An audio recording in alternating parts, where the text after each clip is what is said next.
اعوذ باللہ من الشیطان الرجیم بسم اللہ الرحمن الرحیم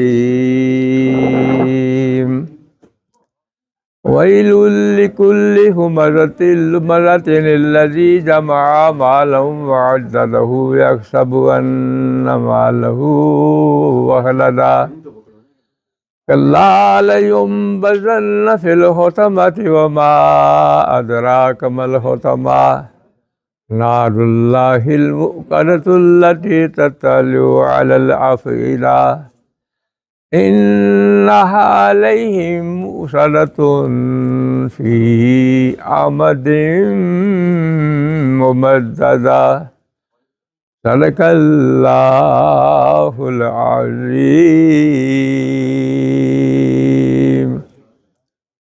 جزاک اللہ محمد سلیم حافظ صاحب، بہت پیاری تلاوت ہے آپ کی۔ الحمدللہ۔ حفظ آپ نے کب کیا تھا؟ میں نے میٹرک کرنے کے بعد کیا تھا 63-64 جا تو مطلب کہ 40 اور تو کافی عرصہ بڑا سا بن رہی بڑا سا بن رہی۔ تو ابھی آپ کو پورا قرآن یاد ہے؟ الحمدللہ رب العالمین۔ تو کیسے یاد ہے؟ آپ نے اس کو یاد رکھا ہوا ہے؟ اس کے لیے کوئی بڑا یاد کیے تھے جی، اس کو صبح شام دوپہر یاد کرتے رہتے ہیں، یاد کرتے رہتے ہیں۔ تراویح پڑھاتے ہیں؟ تراویح باقاعدگی پڑھاتے ہیں، باقاعدگی سے پڑھاتے ہیں اور پورا قرآن پڑھتے ہیں جی تراویح میں۔ اس سال اپنی تراویح پڑھائی ہے؟ نہیں، اس سال تو میں مطلب ادھر آ گیا سے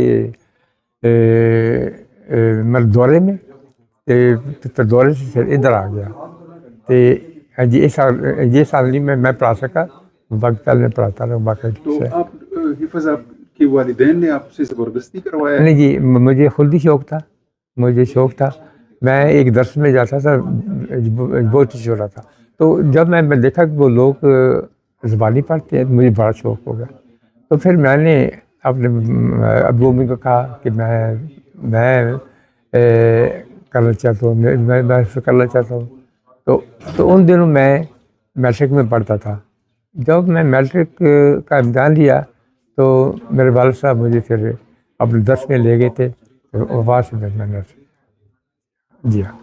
تو آپ نے تجوید یا ترجمہ قرآن مجید کا؟ نہیں، میں نے پہلے یہ پھر کیا، تو پھر اس کے بعد میں جب میں یہ ابوظہبی گیا، وہاں میں نے جا کے اس کا ترجمہ سیکھا۔ ترجمہ کیسے سیکھا آپ نے؟ وہاں ایک یہ آپ صاحب تھے کہ وہ یہ پڑھاتے تھے یہ ترجمہ کے ساتھ ہم، تو وہ وہاں ترجمہ سیکھا۔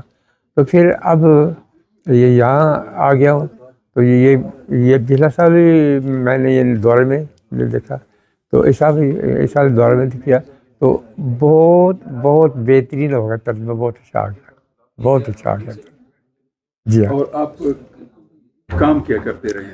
میں نے میٹرک کرنے کے بعد حفظ کیا، حفظ کرنے کے بعد میں نے ایم ایس سی کی پنجاب یونیورسٹی، پنجاب یونیورسٹی سے۔ مولوی نہیں ہے آپ؟ نہیں، مولوی نہیں ہے جی۔ ایم ایس سی کس چیز میں کیا؟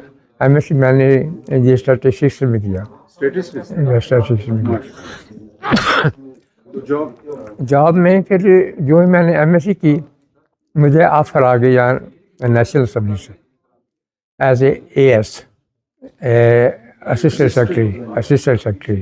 اچھا، تو میں نے یہ جوائن کیا، تو یہاں میں نے پھر کچھ 5-6 سال کام کیا، تو میں ابوظہبی چلا گیا۔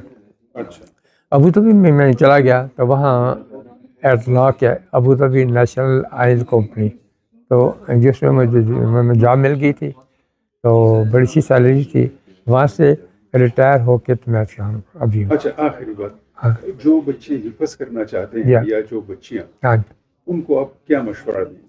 بس کچھ لوگ کہتے ہیں کہ بچوں کو کروانا ہی نہیں چاہیے، ان بیچاروں کو پتہ نہیں ہوتا کہ کرنا چاہیے کہ نہیں، یہ اتنا بوجھ ان کے اوپر ڈال دیتے ہیں۔ یہ بالکل غلط ہے جی، کوئی بوجھ نہیں ہوتا اس میں، بالکل قطعاً کوئی بوجھ نہیں ہوتا ہے۔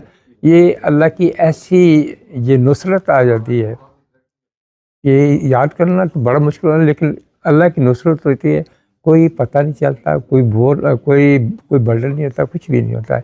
اللہ پاک خود بخود زبان چلاتے ہیں اور خود وہی یاد کراتے ہیں. اچھا تو بچوں کو آپ کیا کہ حفظ میں آسانی ہو اور یاد رکھنے میں ان کو سہولت ہو, بس کیا مشورہ دیں گے؟ بس جو بچے حفظ کرنا چاہتے ہیں وہ حفظ کریں, اللہ پاک ان کی مدد کرے, لیکن اس کے لیے صبح اور شام اس کی جلانا رویہ وہ بہت ضروری ہے. اور اگر بندہ کو ترجمہ آ جائے تو یہ حفظ میں اس سے آسان ہو. ترجمہ آ جائے وہ ضرور سیکھنا چاہیے اور ضرور اس پر غور کرنا چاہیے. اس سے جو ہے حفظ کرنے میں اور اس کو یاد رکھنے میں بڑی مدد ملتی ہے. جزاک اللہ محمد سلیم.